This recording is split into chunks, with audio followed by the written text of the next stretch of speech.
आज जो शीर्षक हम लेंगे वो कल का ही विस्तार है कि मनु ने शासक पर क्या नियंत्रण स्थापित किए हैं।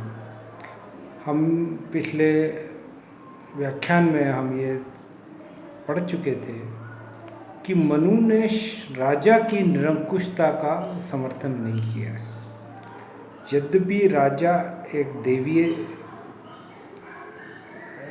एक देवीय संस्था है, राजा एक ईश्वर का प्रतिनिधि है, खुद देवत्व के गुणों से विभूषित है, उसके बाद भी राजा की निरंकुशता का समर्थन हमें मनुस्मृति में नहीं मिलता है।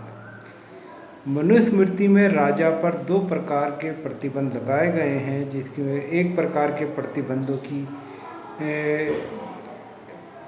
विवेचना कल हमने की थी कि पहले प्रकार के जो प्रतिबंध हैं वह है सैद्धांतिक प्रतिबंध, जिसमें धर्म और दंड आते हैं। कल के व्याख्यान में हमने ये भी समझने की कोशिश की थी कि राज्य की स्थापना धर्म की स्थापना हेतु ही राज्य की स्थापना की गई है, और राज्य वह संस्थागत माध्यम है जो धर्म की स्थापना करता है। मनुस्मृति में राजा से यह अपेक्षा की गई है कि वह धर्म, अर्थ, काम, मोक्ष चारों पुरुषार्थों की सिद्धि जनता के लिए करता रहे। धर्म, अर्थ और काम को धर्म द्वारा मर्यादित हो तभी जाके व्यक्ति मोक्ष की प्राप्ति कर सकता है, और इन चारों पुरुषार्थों की प्राप्ति राजा का मूल कर्तव्य है। अतः धर्म के नियमों से राजा बंधा है। मनुस्मृति में धर्म वो नहीं है जो हम सामान्यतः समझते हैं, किसी संस्थागत रूप में नहीं, बल्कि व्यापक नैतिक अर्थों में धर्म का रूप स्वीकार किया गया। दूसरी, हमने दंड की शक्ति का अध्ययन किया था, जिसमें यह है कि राजा दंड की शक्ति से बंधा हुआ है। दंड का प्रयोग राजा अपने स्वार्थ के लिए नहीं कर सकता। दंड का प्रयोग राजा तभी कर सकता है जब वो धर्म की स्थापना हेतु हो, यानी सउद्देश्य नैतिक प्रयोजन हेतु ही दंड का प्रयोग किया जाए धर्म की स्थापना के लिए। दूसरे प्रकार का जो नियंत्रण है वह है संस्थागत नियंत्रण, या राजा मनुस्मृति में इस बात के लिए राजा की से अपेक्षा की गई है कि वे मंत्रियों और अन्य शासकीय अभिकरणों से मंत्रणा करता रहे। मनु ने कहा है कि राज्य में दूत भेजे गए दूतों पर निगाह रखने, दूसरे दूतों की नियुक्ति करने और विषयों पर मंत्रियों से और मंत्रा आवश्यक है। यानी राज्य की जो शक्ति है वह राजा की निजी या व्यक्तिगत शक्ति नहीं है, बल्कि वह राजपद की शक्ति है, और राजपद की शक्ति हेतु मंत्रियों से मंत्रणा अत्यंत आवश्यक है। राजा व्यक्तिगत रूप से राजकीय शक्तियों का प्रयोग नहीं कर सकता। राजकीय शक्ति एक संस्थागत स्वरूप है, जो ऐसे योग्य मंत्रियों के परामर्श के आधार पर ही अपने राज कार्य का संचालन करना चाहिए। मनुस्मृति में इस बात की भी अपेक्षा की गई है कि शासन को छोटी इकाइयों में विभाजित किया जाए और उसका विकेंद्रीकरण किया जाए।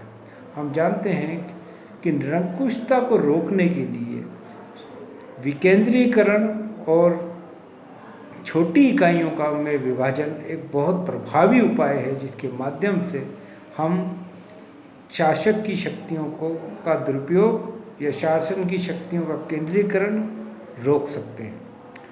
मनु ने यह भी अपेक्षा की है राजा से कि वे न्यायपूर्वक करों की प्राप्ति करें, और मनु ने करों के माध्यम से राजा की शक्ति को मर्यादित करते हुए कहा है कि जिस प्रकार जोंक, बछड़ा और भ्रमर अपने अपने खाद्य जैसे रक्त, दूध और मधु को थोड़ा थोड़ा ग्रहण करता है, उसी प्रकार शासक को भी प्रजा से थोड़ा थोड़ा कर प्राप्त करना चाहिए।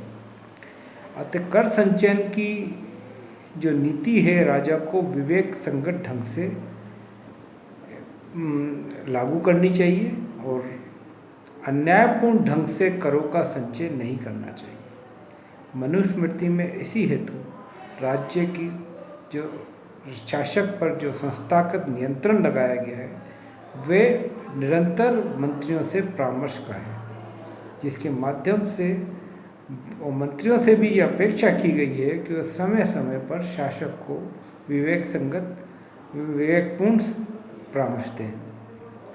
लेकिन इस बात पर भी हम विचार करें बहुत आवश्यक है, क्या मनु ने प्रजा को विद्रोह करने का अधिकार दिया है? तो इस बात को हमें समझना होगा कि मनु ने मनुस्मृति में प्रजा को विद्रोह करने का कोई अधिकार नहीं दिया है।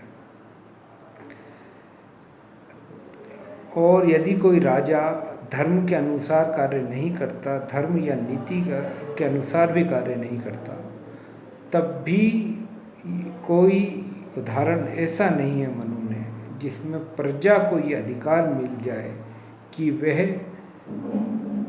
शासक के प्रति विद्रोह कर सकता। मनु ने जो नियंत्रण स्थापित किए हैं वो संस्थागत हैं या सैद्धांतिक हैं, परंतु इस क्रम में शासक पर जो भी